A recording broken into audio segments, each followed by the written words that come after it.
Hello everyone, my name is Reggie and today I am sharing with you my May wrap up. In the month of May, I read 15 books. So we're gonna go through this as quickly as possible because that is a lot of books to wrap up. Before we get into the wrap up, however, if you are new here, you should definitely subscribe, hit that little red button that looks like this. I post new videos every Sunday and other days when I have time, but definitely every Sunday.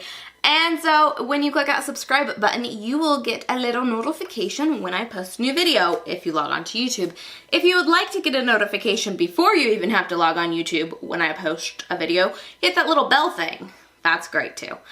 All right, now into the books I read. The first book I read in the month of May was Dark Matter by Blake Crouch. This is an adult science fiction kind of thriller book. This got all of the hype when it came out, I think last summer or fall. It's about a man who is a teacher and kind of a scientist, and he has a wife and a family, and one day he finds himself being followed, then kidnapped, and the next thing he knows he's in another world where he doesn't have a wife and a family, and we're trying to figure out if he hallucinated that other life or if he didn't and what's going on, and it's this big story about alternative worlds, and it's got a lot of things going for it, and it was really fun to read.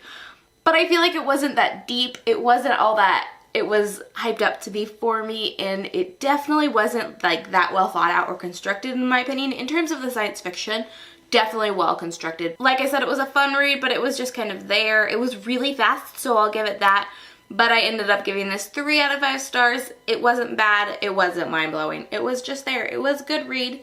If you're looking for a fast read, I recommend it. Next up, I read The Wolves of Mercy Falls Quartet. So I have the original trilogy here, which consists of the first book, Shiver, the second book, Linger, and the third book, Forever. I also read the fourth book, Sinner, which is kind of like a sequel that follows another character. These books are by MAGGIE Stiefvater, and they are kind of a werewolf story. The beginning of these books is very weird and definitely creepy. This is about a girl who lives near a forest. There's a pack of wolves in her forest. When she's a kid, she's attacked, bitten, but she does not turn into a werewolf like you would imagine, because these are werewolves.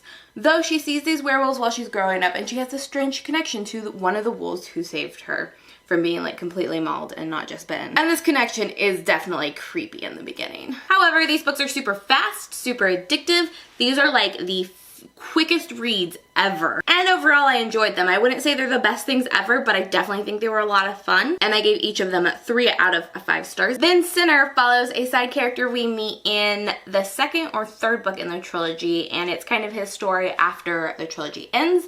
So enjoyable. I love the character in this book so much, and I really enjoyed his story in the fourth book, so this was actually my favorite in this series, and I gave this one 4 out of 5 stars. After that, I read Rose Under Fire by Elizabeth Wein, and this is the second book in the Codename Verity series. It follows a girl who is in a concentration camp in World War II. This was so good. I really, really love Elizabeth Wein's writing and her storytelling and her characters. However, this just did not quite live up to the par of Codename Verity for me, and I ended up giving this 4 out of 5 stars. The reason I absolutely had to read the Rose Under Fire was because I wanted to read The Pearl Thief, which is the prequel to Codename Verity. Now, to be fair, you don't really need to read the sequel before you read this prequel.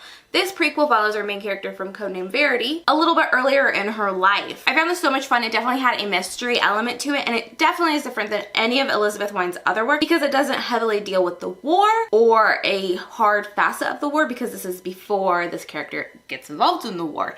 However, it was so much fun, and because of that, it made me really sad though, because of the events that happened in Codename Verity. So really good, but again, did not live up to Codename Verity for me. I ended up giving The Pearl Thief 4 out of 5 stars. After that, I ended up doing a reread of Before I Fall by Lauren Oliver. I recently watched the film adaptation of this. This is one of my favorite books of all time, and I really wanted to refresh myself on the story that the book tells since I had the movie version in my head. The movie does a really good job at adapting this, by the way. I think it's a very faithful and wonderful adaptation, and I really, really enjoyed it. I'm a big fan still. I gave this reread 5 out of 5 stars. This is just, I think, a great portrayal of character growth, and character growth is one of my favorite things in the whole wide world, so that's kind of one of the reasons I really like this book. If you don't really care about character growth that much, I wouldn't recommend it. Next up, I read The Wrath and the Dawn by Renee Ahdieh. This is the first book in the Wrath and the Dawn duology, which is a 2-book series that is a retelling of 1001 Nights. Most people love this book. It's beloved. I don't know why. It's so boring. The characters have no chemistry. The characters are not that interesting, in my opinion. Obviously, the story was super predictable because it's a retelling. It follows the retelling pretty closely. Also, the romance was grounded in like zero of anything. I didn't understand it in the least. I don't know. I was so bored the entire time I was reading this, and I really did not enjoy it. And there is no way I will be reading the second book. I gave this book 2 out of 5 stars, which may have been generous because I don't know if I really liked anything about this book. Next up, I read When Breath Becomes Air. This is a book by Paul Kalanick. Paul Kalanick was a doctor in residency when he was diagnosed with terminal lung cancer. This book is super sad and emotional. It's also super emotional because he did not get to finish the book before he passed away, so it's not completed, but his wife picks up the ending, and that is so emotional and so sad.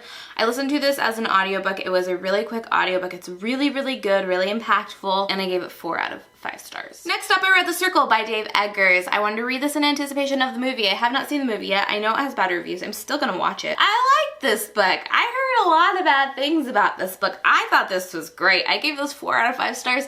If you don't know, The Circle is about a company that's similar to Google. It's a dystopian story because this company is basically buying out the world and taking it over. People are oversharing and they're kind of aggregating all this information, and it's just intense. I definitely think it goes overboard on the bad parts of social media, not the good parts of social media, but it's a dystopian and that's its point, so it's very, very good in terms of that. I really liked her main character. I really liked her voice in the audiobook. I know that is not necessarily the most popular opinion, but I really enjoyed the audiobook version of this. I really also enjoyed the ending. A huge part of this book was very predictable, but that doesn't necessarily ruin a book for me. I've said that before on this channel.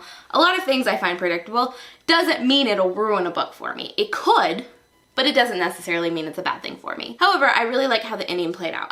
Next up, I'm so excited to have finally read the Magnus Chase books. So I read Magnus Chase and The Sword of Summer, and then I read Magnus Chase and The Hammer of Thor, and they were both so good. I think that Magnus Chase is the best protagonist since Percy Jackson, and I cannot wait for the 3rd book because of those 2 names I just said. I think these are Rick Riordan's best works. I know that's not the most popular opinion. I don't care. I think they're fantastic. I love them so much. I love the Norse mythology. I absolutely adore Loki in these books. I adore all the characters, and I love the diversity in this. We have a gender fluid character. We have a displaced main character. We have a character who is Muslim. We have so many wonderful, diverse aspects to these books, and they're beautiful. We have a look at a deaf character. We have a look at a character who lived homeless. We have so many great aspects to this book. It's not like Rick Riordan is a stranger to diversity in his books, but I just really loved the types of diversity that were highlighted in this book so much. I wouldn't say the adventures are the best adventures that Rick Riordan has done, but I think so much is so great. Magnus is so funny, and I really love the narrator for Magnus Chase, so I highly recommend the audiobooks. They're great. I gave Sword of Summer 4 stars, and I gave Hammer of Thor 5 stars. Next up, I read one of my favorite books of the year. Oh my gosh. It's Dear Adichie, or A Feminist Manifesto in 15 Suggestions. This book is by Chimamanda Ngozi Adichie, and she is a gem of a feminist human, and I love her so much. It's basically a letter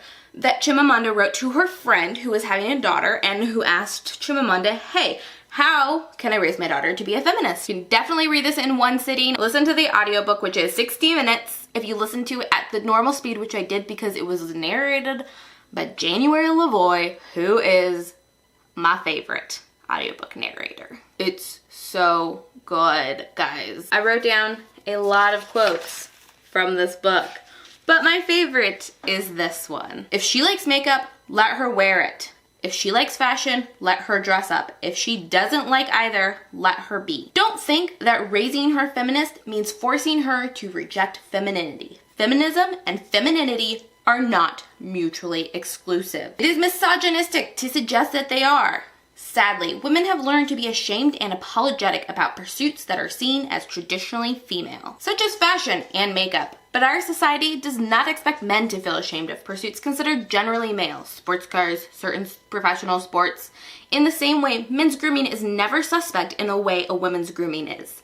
A well-dressed man does not worry that because he is well-dressed, certain assumptions might be made about his intelligence, his ability, or his seriousness. A woman, on the other hand, is always aware of how a bright lipstick or a carefully put together outfit might very well make others assume her to be frivolous. Read this freaking book. Then, because I was having so much fun with Rick Riordan's books, I listened to The Trials of Apollo. This follows the god Apollo as he has been cast out of Olympus and is living among humans as a mortal. So good. Not the greatest, though. I'd say this is my least favorite of Rick Riordan's series that I've read. I've not read the second book in the series, and I have not read the Kane Chronicles, which is his series that follows Egyptian mythology. However, out of the books by Rick Riordan I have read, not my favorite series, but still so much fun. So enjoyable. Apollo's funny. I just remember all those times when I didn't like Apollo, so it's hard to just like fall in love with him. Still really good. I love the side character in this. And so I gave this book 3 out of 5 stars. I definitely plan on listening to the second one on audiobook as well. I have it on hold for my library, but there's a huge wait list, so who knows when I'm gonna get it. So those are the 15 books I read this month. I am pretty impressed with myself. I don't think I'll read as many books in June because it's already a little bit into June and I've only read 1 book and it wasn't a book on my TBR. And I'm reading another book and it's not another book on my TBR, but those were both books I started in May. So that is all for today's video. You should give this video a thumbs up and comment down below and let me know if you've read any of the books I read this month and what you thought of them. I will see you in my next video. Bye!